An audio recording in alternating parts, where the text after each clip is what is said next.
तो यहाँ से हमें पता क्या चलता है कि कहाँ से कितने क्वेश्चंस आ रहे हैं या बन रहे हैं या बढ़ रहे हैं। पेपर 2 के चक्कर में ना पेपर 1 को इग्नोर नहीं करना है।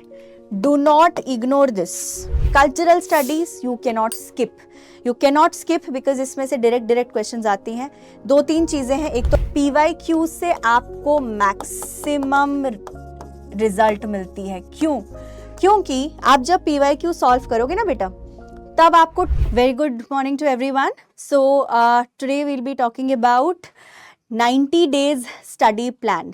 90 दिन बाकी है मोर और लेस आपके एग्जामिनेशन के लिए, जो कि जून में एक्सपेक्टेड है होना। अप्रैल में है बीच में, जून के 15 दिन है और मार्च के कुछ दिन बाकी है, 15 डेज मान लीजिए। सो लास्ट 90 डेज में हमें करना क्या चाहिए, है ना। बहुत लोगों के मन में सवाल आता होगा, जो लोग प्रिपेयर ऑलरेडी कर रहे हैं वो तो अपना जर्नी जारी रखेंगे।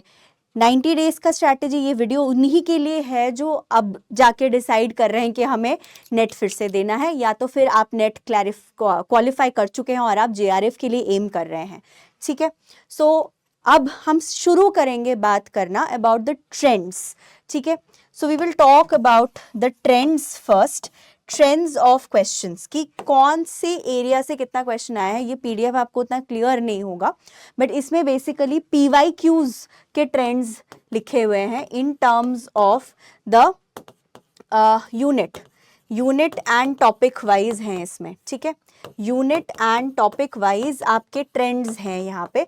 थोड़ा सा quickly, this is around 2024, 3, 2 and 21, 20 and 19. So around 5 years के प्रॉपर क्वेश्चन पेपर का हम एनालिसिस यहाँ पे मैंने ऐड किया हुआ है।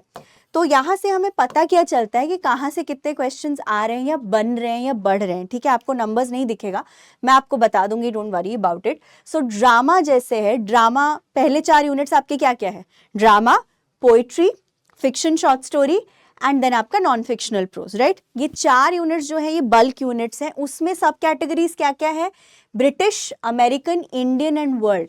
सो ब्रिटिश से ही आप देखो कि पहले क्या होता था ना, ब्रिटिश से ज्यादा क्वेश्चंस आते थे। जैसे दिसंबर में आप देखो 2019 में 10 आए हैं, 2022 में जैसे 9-10 आई हैं, 23 में 4-5-6 आई हैं, ठीक है। फिर 24 में आप देख रहे हो 5-8 फिर 6 आए हैं अभी रिसेंट। तो मोर और less if we talk about drama and if we specifically talk about British drama, then यहाँ से 10 could be the average of questions that you get. American से बहुत कम, 0 भी आया है, कभी 1 कभी 2, सो अमेरिकन थोड़ा कम है। इंडियन से आजकल अभी तादाद बढ़ रहे हैं धीरे धीरे। इंडियन ड्रामा से पहले 0-0-0 था, बीच में 3 है, फिर 4 है, फिर 2 है। सो इंडियन अगर हम बात करेंगे, इंडियन का फिर you will get around let's say 3 questions on an average from your Indian वाला। वर्ल्ड से कभी कभी 0 आया है, कभी एक आधा क्वेश्चन आ गया। तो वर्ल्ड और अमेरिका हमारे लिए इतना इंपॉर्टेंट नहीं है ना। पोइट्री की अगर हम बात करें तो अगेन ब्रिटिश पोइट्री से सबसे ज्यादा क्वेश्चंस आए हैं, 14 क्वेश्चंस आए हैं 2024 में ही, 14 क्वेश्चंस स्ट्रेट अवे। जून वाले शिफ्ट में 9 आई हैं, दिसंबर वाले शिफ्ट में 14 क्वेश्चंस आई हैं, ठीक है। एंड पहले भी एक्चुअली ब्रिटिश पोइट्री से ज्यादा आते थे, और ज्यादा आते थे, 17 है, ठीक है, 20 में 17 है, कभी बीच में 15 है, कभी 10 है, कभी 14 है। सो इसका थोड़ा वेरिएशन ज्यादा है। बट अगर हम पोइट्री की बात करें, सो ब्रिटिश में अगर हम पोइट्री की बात करें, देन ब्रिटिश में वी गेट अराउंड मोर और लेस 15 to 20 क्वेश्चंस। 15 मान के चलते हैं कि एवरेज, ठीक है, 15 मान के चलते हैं। फिर हम अगर दूसरे देखेंगे तो अगेन इंडियन से 4-5 है, ठीक है। ब्रिटिश इंडियन पोइट्री से we have 4-5 questions, 4-5। Then we have fiction, short story, again British से सबसे ज्यादा, नेक्स्ट इंडियन, ठीक है। ब्रिटिश के बाद फिर फिक्शन शॉर्ट स्टोरी में ब्रिटिश, फिर इंडियन, ठीक है। ब्रिटिश में इनफैक्ट कम है, इंडियन में ज्यादा है, इस बार इंडियन में ज्यादा है ब्रिटिश से। सो ऐसे ही थोड़ा ऊपर नीचे है। नाउ नेक्स्ट यूनिट्स की अगर हम बात करें, लैंग्वेज से सीधा सीधा आपका 8 क्वेश्चन आया है दिसंबर में, 8, 7, 10, यहाँ पे बीच में 2-3 आने लगे थे 23 में। फिर मोर और less it has been a consistent thing. So अगर हम लैंग्वेज वाले यूनिट की बात करेंगे, there are around 8 questions average, अगर हम मान के चल सकते हैं 8 क्वेश्चंस आएंगे आपके मोर और लेस, ठीक है। Then the rest of the units, अगर हम इंग्लिश इन इंडिया की बात करें, यहाँ से कभी 0, काफ़ी बार 0, बीच में 1 2 2 3 4 ऐसे क्वेश्चंस ऊपर नीचे होते थे, बट इंग्लिश इन इंडिया से 2 से 3 क्वेश्चन मान के चल लो कि सीधा सीधा इस यूनिट से, यूनिट नंबर 6 से यहाँ से आता है। फिर कल्चरल स्टडीज से तो आते ही आते हैं, उस यूनिट से 5 क्वेश्चंस का एवरेज हम मान के चलते हैं, जैसे 6 2024 में, 2024 जून में 2, 2024 जून शिफ्ट 2 में 3, देन जून 2024 में 1 आया था, दिसंबर 2023 में 8 आए थे, जून में 6 8 8 ऐसे करके आए हुए हैं। तो कल्चरल स्टडीज़ वाला जो यूनिट है उसमें हम अगेन मान के चलते हैं 6 एवरेज हम लेके चलते हैं। लिटरेरी क्रिटिसिज्म की अगर हम बात करेंगे उसमें भी 6 एवरेज है। लिटरेरी थ्योरी इज़ अ बल्कि यूनिट, वहाँ से बहुत क्वेश्चन आता है। यहाँ देखो, यहाँ से जैसे 2019 में 10 आए थे, 2021 में 15 आए हैं, जून में 15, जून 22 में 27 भी आए हैं। तो इसको हम यहाँ पे 20 क्वेश्चंस एवरेज मान के चल सकते हैं literary theory. Research methods and materials वाला जो लास्ट यूनिट है आपका, इसमें से 5 क्वेश्चंस एवरेज मान के चलते हैं, मोर और less it stage the same. ठीक है, अब जब हमने ये ट्रेंड एनालाइज कर लिया है, अब हम बात करते हैं, आप 90 दिन बाकी है तो आप सारे यूनिट्स करोगे क्या? सब कुछ करोगे? नहीं ना। पेपर 2 में हमारा ओपन एंडेड सिलेबस है, you can read anything and everything. So what you have to do is to tackle this. हमें क्या करना है? We have to focus on the core areas and क्या करना है? हमें ट्रेंड एनालिसिस को फॉलो करना है। ट्रेंड एनालिसिस को फॉलो करना है, कौन से एरियाज पे हमें फोकस करना है वो यही डिसाइड करेगा। पेपर 1 में भी आपको डिट्टो सेम ही करना है। ये आपको गुलशन मैम और निशांत सर के क्लासेस से पता चल जाएगा कि क्या ट्रेंड्स हैं, what is going on and everything, and you have to divide your time equally. ठीक है, यहाँ पे आपको क्या करना है कि देखो, पेपर 2 के चक्कर में ना पेपर 1 को इग्नोर नहीं करना है। Do not ignore this, do not ignore this. बहुत बच्चे मेरे ऐसे हैं जो ना ये बहुत बड़ी गलती कर जाते हैं। This is a big mistake that you people do.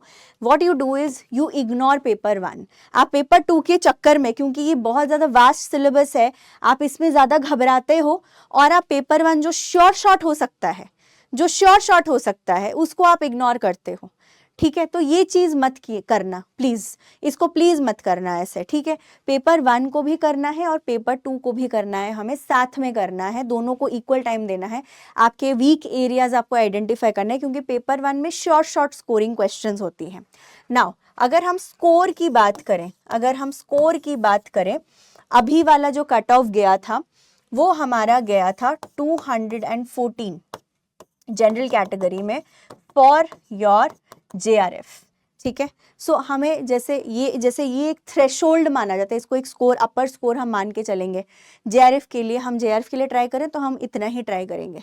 ठीक है, तो उसी हिसाब से हमें खुद को तैयार रखना है। एंड आई थिंक 202 या 204 था, I am a little not sure about it, was net का स्कोर। इट माइट बी 202 और 204, एक बार आप लोग वेरीफाई कर लेना, बाद में मैं ही वेरीफाई कर दूंगी, बट समवेयर अराउंड दैट। ठीक है, so what we need to know now and do now is that हमें स्कोर कितना करना है। इसमें है 50 क्वेश्चंस, इसमें है 100 क्वेश्चंस। हमें टारगेट क्या करना है? हमारा टारगेट क्या होगा? इसमें से 35 प्लस क्वेश्चंस अटेम्प्ट करने हैं। 35 प्लस क्वेश्चंस हमें सीधा बनाना है, किससे? पेपर 1 से। एंड पेपर 1 में ही आपका सबसे ज़्यादा scoring, as I said, it's a short thing, it's a scoring thing. And अगर मैं अटेम्प्ट करने की बात करूं देन आपको सारे के सारे क्वेश्चंस अटेम्प्ट करने हैं, कुछ भी नहीं छोड़ना है। All questions have to be attempted as there is no negative marking. So सारे क्वेश्चंस हमें अटेम्प्ट करना ही करना है। हाँ, तो जैसे मैं कह रही थी, अगर हम यहाँ पे 35 क्वेश्चन सॉल्व कर लेते तो हमारा 70 मार्क्स यहाँ से सीधा आ गया आउट ऑफ 300। ठीक है, अगर अब हमें चाहिए अराउंड 200 अचीव करना है, 200 प्लस स्कोर, 210 के ऊपर स्कोर हमें चाहिए right? So I'll just calculate a little bit because I'm very bad with calculations. So I want to be sure before I tell you anything. So just give me 1 second. हाँ, so इसमें से 35 questions attempt करने हैं and अगर हम यहाँ से around 70 questions attempt कर लेते हैं सही, ठीक है, 70 क्वेश्चंस, हाँ, यहाँ पे हमें 70 प्लस का टारगेट रखना है। एंड यहाँ पे जो ये कट ऑफ है, जो कट ऑफ गया था आपका cut off, it was a little high, 214 थोड़ा हाई रहता है। यूजुअली क्या होता है, हम 200 के ऊपर कट ऑफ जाने की हम थोड़ा कोशिश करते हैं कि 200 के ऊपर जाता है तो 60 प्लस यहाँ से कर लो, यहाँ से 40 तक 35-40 निकाल लो, आराम से JRF हो जाता है। बट इस बार ना इजी था level, so depending on the level the cut off is going to go ऊपर नीचे। सो सेफ स्कोर की अगर मैं बात करूं, so 35 plus here and 70 plus there अगर आप टारगेट करोगे, आप बड़े आराम से JRF क्लियर करोगे। अगर आपको नेट ही क्लियर करना है तो आप आराम से नया आपका पार हो जाएगा। And 70 plus is not a difficult score अगर आप टारगेटेड रीडिंग करके चल रहे हो, प्लस आपका नेगेटिव मार्किंग नहीं है तो सारे क्वेश्चंस आप अटेम्प्ट करके चलोगे ही चलोगे, ठीक है। सो ये हमें माइंड में रखना है। नेक्स्ट, सिलेबस की अगर हम बात करें और की टॉपिक्स की अगर हम बात करें तो फर्स्ट 4 यूनिट्स में हमारे आते हैं British, Indian, world and American, ठीक है। ये 4 टेक्निकली इसके सब डिविजन्स हैं। फर्स्ट 4 यूनिट्स में आता है आपका जॉनरा वाइज, है ना, drama, poetry, fiction and non fiction. And इसमें आपके टॉपिक्स क्या है, इसमें आपके कौन से एरियाज क्या क्या हैं जहां से आती हैं, British, Indian, world and American, ये चारों जगह से आती है। नाउ हमें अमेरिकन और वर्ल्ड पे कम फोकस देना है, हमें ब्रिटिश और इंडियन पे ज़्यादा फोकस देना है, क्योंकि हमारे पास टाइम कम है ना, हमारे पास टाइम कम है तो हम इन दोनों पे ज़्यादा फोकस करेंगे। More focus here. मैं नहीं कह रही हूँ कि छोड़ना है कुछ, सिलेबस में कुछ छोड़ना नहीं होता है आइडियली स्पीकिंग, ठीक है, but because you have less time you have to narrow down your focus. Language वाला यूनिट इजी होता है, टेक्निकल होता है, इसके बेसिक्स तो आपको करके जाना ही है। ये बेसिक्स क्वेश्चंस आते हैं। इंग्लिश इन इंडिया भी एक दिन में आपका टॉपिक, अगर आपको कुछ भी नहीं पता है, 1-2 दिन भी आप 2 क्लासेस देख लोगे, ये 2 क्लासेस में निपटने वाली यूनिट है, ठीक है। This is also something you have to do. Cultural studies you cannot skip because इसमें से डायरेक्ट क्वेश्चंस आती हैं। 2-3 चीजें हैं, एक तो बर्मिंघम स्कूल, ठीक है, एक तो आपका है बर्मिंघम स्कूल आ गया, ठीक है, एंड इसमें रेमंड विलियम्स। ये 2 नाम तो मतलब करके ही जाना है, चाहे कुछ और आप करो ना करो, ये 2 नाम आपको करके जाना ही जाना है। लिटक्रिट में अगर हम बात करें, लिटक्रिट में थोड़ा सा टारगेटेड रीडिंग आप कर सकते हो। लिटक्रिट में जैसे आप ब्रिटिश कर रहे हो ना, साथ में ही लिटक्रिट हो सकता है, इसको अलग से करने की जरूरत नहीं है। जैसे हमने T.S. एलियट कर लिया खुद, लिटक्रिट में भी इंपॉर्टेंट नाम है कुछ जैसे प्लेटो, एरिस्टोटल तो बेसिक्स हैं आपके, ठीक है। इसके अलावा हम क्या करेंगे, हम T.S. एलियट पे फोकस करेंगे क्योंकि T.S. एलियट से ज़्यादा आता है। बीच में मैथ्यू आर्नल्ड वगैरह हैं, फिलिप सिडनी है, बट हम थोड़ा सा फोकस हमारा इन्हीं पे रखेंगे, उन पे कम फोकस रखेंगे। उसको थोड़ा कर्सरी ग्लांस दे दिया। But there are other people like Dryden, ठीक है, सैमुअल जॉनसन। सो जो ये शॉर्ट एरियाज हैं लिटक्रिट में, आपको वो करना ही करना है। लिटक्रिट आप इसके साथ ही एक्चुअली ब्रिटिश जब आप कर रहे हो तभी आप इसको कर सकते हो। नाउ लिट थियोरी में बहुत लोगों को कंफ्यूजन होता है एंड बहुत लोगों को डाउट्स होता है। सो लिट थियोरी में जैसे चीज़ें लाइक स्ट्रक्चरलिज्म, है ना, चीज़ें like post structuralism, modernism, post modernism, then we have feminism, post colonialism, मैं सारे शॉर्ट में लिख रही हूँ, इको क्रिटिसिज्म। ये बेसिक चीज़ें हमें करनी है। चाहे आप नए ट्रेंड्स को ना कर पाओ, कोई बात नहीं, नए जो थियरीज हैं वो ना कर पाओ, बट बेसिक्स हमें ठीक करके जाना है। यहाँ से शॉर्ट क्वेश्चन आते हैं। न्यू क्रिटिसिज्म, ठीक है, न्यू क्रिटिसिज्म, कल्चरल मटीरियलिज्म, ये चीज़ें आपको करनी ही करनी पड़ेगी, ठीक है। Then you have research methodology, ये भी टेक्निकल है, इसमें फॉर्मेटिंग वगैरह जानना होता है, थोड़ा फैक्चुअल है, ये थोड़ा फैक्चुअल है। तो ये भी आप 2 दिन भी अगर करके जाते हो, 2-3 दिन भी प्रैक्टिस करके जाते हो तो रिसर्च मेथोडोलॉजी हो जाएगा। हमारा प्रॉब्लम एरिया कहाँ है, हमारा प्रॉब्लम एरिया जहाँ पे दिक्कत आती है ये है, ये फर्स्ट 4 यूनिट्स ठीक है, एंड लिट थियोरी, ये रेड वाले एरियाज हैं, इन्हीं पे आपको ज़्यादा फोकस करना है, दूसरे एरिया को कम टाइम देना है। उस हिसाब से आप अपना टाइम डिवाइड करके चलना, ठीक है, उस हिसाब से आप अपना टाइम डिवाइड करके चलना। आप क्लासेस पेड बैच में क्लासेस लो या जो भी लो, क्लासेस आपके चैप्टर वाइज बनी हुई हैं जैसे पेड बैच में, उसी हिसाब से आपको मॉडिफाई करके चलना है। And finally the hero of the day और the heroine of the day, ठीक है, the winner of the day is PYQs. This is extremely important for you people, extremely important. जो लोग लास्ट में प्रिपेयर करते हैं, PYQs से आपको मैक्सिमम रिजल्ट मिलती है। क्यों? क्योंकि आप जब PYQ सॉल्व करोगे ना बेटा, तब आपको ट्रेंड्स पता चल जाएंगे। इससे क्या क्या पता चलता है? आपको ट्रेंड्स पता चल जाएंगे, आपने 2 साल का भी सॉल्व कर लिया, आपको ट्रेंड्स पता चल जाएंगे, ठीक है। फिर आपको क्या पता चलेगा? क्वेश्चन टाइप्स पता चल जाएंगे।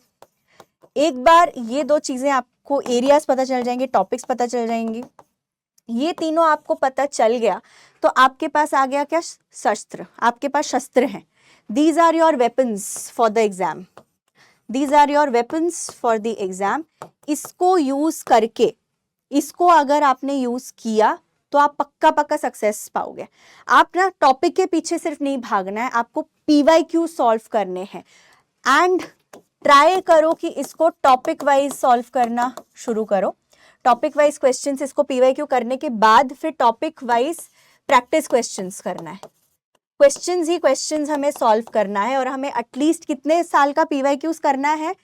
5 years, 5 years के PYQs करने हैं। And we have to solve around 1500 plus questions solve करना हमें टारगेट करना है। ये हो जाएगा। एक एक पेपर में आपके 150 क्वेश्चंस हैं, 150 क्वेश्चंस है, तो 1500 क्वेश्चंस करने में कितना ही टाइम लगेगा, है ना। So this should be your motive, PYQs, इसको प्लीज इग्नोर नहीं करना है। And of course mock test बहुत ज़रूरी है उन लोगों के लिए जो लोग ऑनलाइन मोड में पहली बार देंगे। मॉक टेस्ट बहुत ज़रूरी है, PW ऐप में भी होता है। And please mock test is something that you have to be very very careful about. And finally revision, कितने दिन पहले रिविजन करें हम? कितने दिन पहले रिवीजन करें? रिवीजन एक कंटिन्यूअस प्रोसेस है। ये आपका स्कूल का एग्जाम नहीं है, ये आपका कॉलेज का एग्जामिनेशन नहीं है, it's a continuous process. So it's not just revision, for us it is read and revise and solve questions. Read and revise and solve questions, हमें ये चीज़ों को करते रहना है। आप नए स्टूडेंट हो, आप बिगिनर हो, कुछ भी हो, अगर you do these 3 things you are all set for qualifying NET, ठीक है। स्ट्रेटेजिकली रिविजन करना है, हमें स्ट्रैटेजाइज करके रिविजन करना है। एंड नोट्स बनाने हैं, हैंड रिटन नोट्स बनानी है, क्रोनोलॉजी बनानी है। क्रोनोलॉजी में निमोनिक्स मैंने सिखाई हुई है, कैसे आप याद रख सकते हो कुछ चीज़ें। थोड़े से निमोनिक्स हमें यूज़ करके इसको थोड़ा आसान करना है। क्रोनोलॉजी के लिए एक सेपरेट नोटबुक मेंटेन करना है, लास्ट 90 डेज की स्ट्रैटेजी हो, जो भी हो। एंड जो इंपॉर्टेंट की राइटर्स हैं सिर्फ उन्हीं की क्रोनोलॉजी ही करनी है, सारी क्रोनोलॉजी हमें नहीं करना है, ठीक है। क्योंकि अभी टाइम नहीं आपके पास कि बेसिक्स बैठ के करो और उसको क्लियर करो, है ना। तो इन्हीं चीज़ों पे आपको फोकस अपना रखना है, ठीक है। And that's it, all the best. आप please when you talk about, हमारे PW के बैचेस जो हैं लाइव क्लासेस होती हैं एंड इसमें रिकॉर्डेड हैं classes, recorded sessions are available, आप इसको जब भी चाहो देख सकते हो। एंड चैप्टर वाइज सेशंस हैं, तो जैसे हिस्ट्री ऑफ ब्रिटिश लिटरेचर का अलग है, अमेरिकन का अलग है, वर्ल्ड का अलग है। So definitely you can avail our courses, या फिर आप यूट्यूब से भी पढ़ सकते हैं, जैसे आपको मर्जी, वॉट एवर यू कंफर्टेबल है, what ever you can afford. All the very best and thank you so much.